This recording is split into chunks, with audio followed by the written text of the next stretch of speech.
Ang susunod na programa ay rated PG. Ito ay nangangailangan ng patnubay at gabay ng magulang para sa mga batang manunood.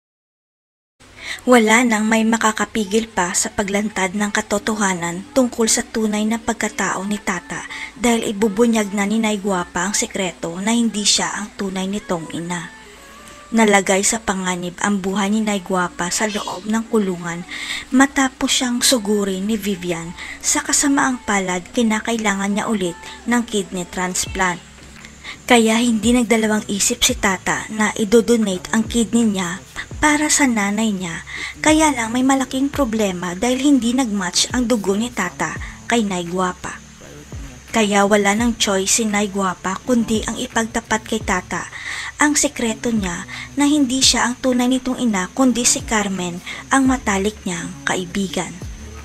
Kaya ang malaking palaisipan naman kay Tata kung sino kaya ang tunay niyang ama. Dahil ang naalala lang ni Nay Guapa, kailangan niyang protektahan si Tata sa tatay nito.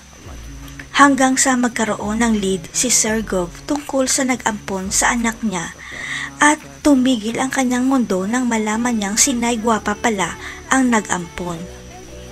Kaya hindi na nag-aksaya ng oras si Sir Gov at hinanap kaagad si Nay Guapa kahit tutol ang kanyang ina dahil si Mamita pala ang dahilan kaya iniwanan siya ni Carmen.